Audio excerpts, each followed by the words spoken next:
What is up, YouTube? Welcome to PanFro Games. In today's video, we have another easy shiny hunting exploit location for Pokemon Scarlet and Violet's DLC, the Indigo disc. In today's video, we're going to be able to hunt even one of the starters, Chespin here, which is definitely one of the more premier shinies in this DLC. And of course, guys, if you like my type of content, enjoy these videos, please leave a like, subscribe if you're new. I really appreciate it. Consider supporting the channel by joining the Pan Fam by hitting that join channel member button below. So to begin, we're going to be starting at the Polar area, Polar Outdoor Classroom 1. I'm going to fly down there, head south, just right in front of the Chargestone Cavern. From there, we're going to get on top of our ride Pokemon. We're going to hug the right side wall. Now, this area is pretty massive, and there's going to be a lot of good 15 reset spawns, but this one's really close to the entrance, so I'm going to take it. So pretty much we're going to hug the right side wall until we get to sort of like this dip into the wall side, and that's actually where we want to do our picnic reset, is right in the middle of this dip area. And when you pretty much line it up right, you can see you're going to get your 15 spawns to your left and to your right, but you know, it's mostly centered right here in the middle. It's not too much camera work, and I think this is really good for any sort of shiny hunting method. So now that we're here, we are going to you always want to save your game before we start, and before you pop a sandwich, just in case you don't get the shiny in the 30 minutes, so you don't waste your Urban Mystica. It's a good time-saving method here. So we're going to hit our picnic button. Make sure you're not too close to the wall like I am. Maybe get up a little bit further. So that's enough room between us and the wall there. And from here, we're going to go for our grass-type sandwich first.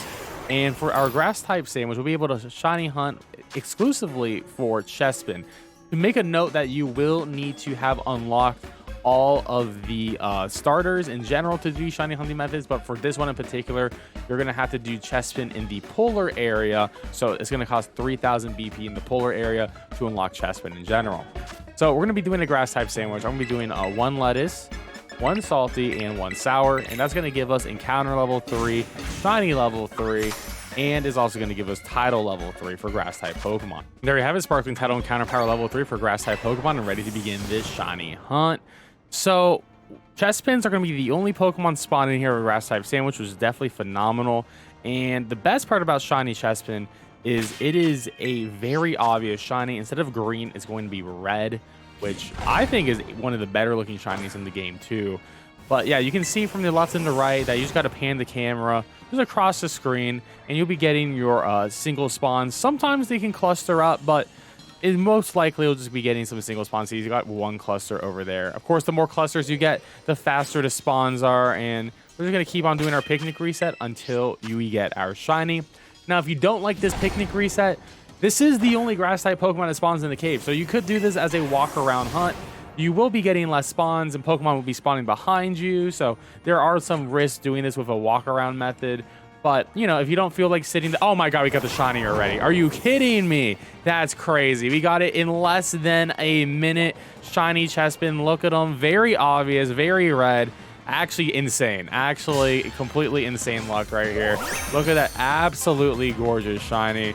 And let's move on to our next shiny hunt. And for our next shiny hunt, I'm going to be making a ground type sandwich for Drilbur and Excadrill. So I'm going to use one piece of ham, one salty, and up to you, one sweet, one sour, or one spicy. Doesn't really matter what you do. And we'll be able to get the encounter level 3, shiny level 3, and title level 3 for ground type Pokemon. And there we go. We're ready to begin this shiny hunt. And with this, we're going to be getting the Excadrill and Drilbur line spawning in all around us. And I would say it's about 50-50 on your spawns. But of course, it always depends on how you get lucky with them. But here's the big thing about the Drilbur and Excadrill line is they are runners. They are going to be running away. When they spawn in, they're going to be running in hot and fast, and you're going to have to get on your ride Pokemon quick and make sure they don't despawn. Do not try to just save your game when you see a shiny immediately, because they may despawn while you're in the middle of the save animation before the save actually goes through. So the shiny for these are going to be pretty obvious. Excadrill is incredibly obvious with its shiny, and the Drilbur is also going to have the pink instead of the bluish purple marks on it. So they're going to be pretty bright shinies either way. So this would be a relatively easy shiny hunt. So good luck. It only took us about 9 minutes, but we got our shiny Drilbur. Now the Excadrills are going to be quite aggressive, so keep that in mind when you're doing your shiny hunt here, that they may just run into you. But there we go. Shiny Drilbur looks much like an Excadrill. So if you see a really tiny looking Excadrill mon, it's most likely just your shiny Drilbur, because I was confused for a second for sure. Another thing I want to point out, that you can use a dust ball down here because it's going to be boosted as you're underground in the cave. So that can make these hunts a little bit easier for all the Pokemon here. Let's move on to our next shiny hunt. And for our next shiny hunt, we're going to be making a bug type sandwich by using 1 potato salad, 1 salty, and then you can either use a sweet or a spicy herb mystica for a level 3 encounter, sparkling and tidal for bug type Pokemon. There you go, sparkling, tidal, encounter power level 3 for the bug type Pokemon, and ready to begin this shiny hunt. So with this, we're going to be able to shiny hunt for Joltik. And yes, this is going to be probably the smallest Pokemon you can actually hunt in the Indigo Disc DLC, and maybe even in the entire game. So shiny Joltik is going to be a little bit hard for you to see for sure, but the big tell for it is it's going to be much brighter yellow instead of this dark yellow. And instead of having the blue eyes, it's going to be more of a purplish color. Now, I can see how this one's going to be incredibly annoying for you to hunt. However, you only need 2 of them because it only evolves once into Garvantula. And this is, once again, a great spot for it. They are only annoying when they start jumping around, and they could potentially despawn themselves when they are jumping around. So that can definitely be problematic. But if you don't want to do this hunt in this location, you could run around as well and try to get them that way if you are too worried about staying in one place and not being close enough to see if they're shiny or not. Good luck on this hunt. Now for our next shiny hunt, we're going to be making a ghost type sandwich by using 1 red onion, 1 salty, and you can use a spicy here. And there we go, sparkling, tidal, encounter power level 3 for ghost type Pokemon, and ready to begin this shiny hunt. And with this sandwich, you'll be able to isolate shiny hunt for Rotom. And I actually really like this location for Rotom. I like it a lot more than the Paldea areas, even though those are town resets. The big thing is it's such a good background for shiny Rotom, because before it would like blend in with the grass or any sort of flowers. But when you're on like a brown background, it's much easier for it to actually see the red on the shiny Rotom. It's going to stick out more. So I actually think this is going to be definitely one of the more premier spots to actually do this shiny, especially if you want to get a shiny Rotom, 1 for each of the living forms. Then this is going to be a phenomenal spot. So good luck on this hunt. For our next shiny hunt, we're going to make a steel type sandwich with 1 hamburger, 1 salty, and then you have a choice between 3 herbs. I'm just going to pick sweet for mine. I have it sparkling, tidal, and counter power level 3 for steel type Pokemon. I'm ready to begin this shiny hunt.